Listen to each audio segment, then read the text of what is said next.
Want to know the biggest roadblock I have faced in over 5 years of running a business that has almost taken me out on multiple occasions? It was myself. I'm Sarah Young, and I empower female business owners to make more money, become financially independent, and live a more prosperous life. I have been a business owner for over 5 years, and entrepreneurship is absolutely a roller coaster. There are times when you feel like you are coasting down the hill and things are flying by and working really well. And then there are other times where it feels like you're climbing up the hill and clicking along really slowly. And those are the times when I have found my biggest business roadblocks. I've personally found that I got stuck the most around 10K months and again at around 50K months. At both of these points in my business, things felt like a slog, my revenue was stagnating, and honestly, there were times where I thought about giving up. 10K months is definitely a goal that so many people have as this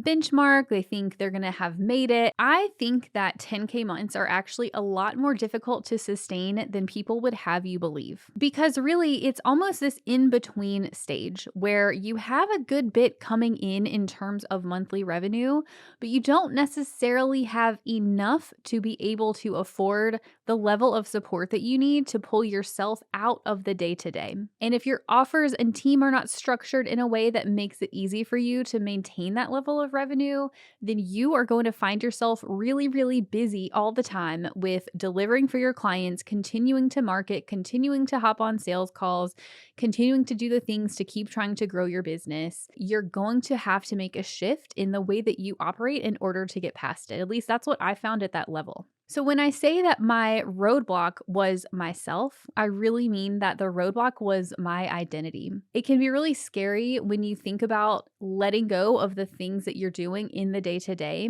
and bringing on another team member to change your identity from, being the busy, overworked solopreneur to CEO with a team. You might say that you logically want that, but it can actually be hard to shift your identity out of that way of being, out of what got you to the place where you are now in your business and into the next version of yourself. So this happened for me when I hit 10K months because I found myself getting really, really busy. I had to shift my offer structure and my pricing in my ideal clients around in order to get myself structured, to get my business structured in a way that I could sustain and also be able to afford a team member. Back in November 2022, actually October 22, we hit our first 50K month. In November, we hit 60K.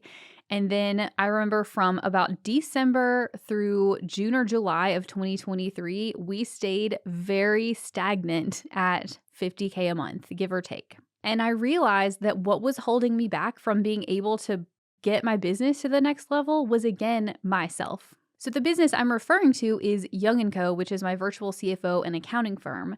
And at the time, in early 2023, I was still holding on to a lot of the tax work. I had hired some tax support to help me prepare all of the tax stuff that we do for our clients.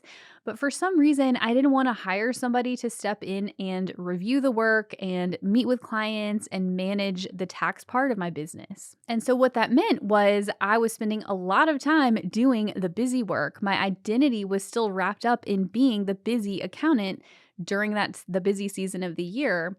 And it was really hard for me to shift out of that and hire somebody to take that on. What I realized is that because my identity was so wrapped up in the busyness, that I was afraid of when I hired this person to take the tax stuff off my plate, I really didn't have much more day-to-day type work to do. And I was thinking to myself, who am I if I don't have this busy work anymore? I knew that when I hired this person and got them trained and did not have that excuse of having to do all of the busy work anymore, that I was going to be forced to become the high-level CEO that I knew I was meant to be.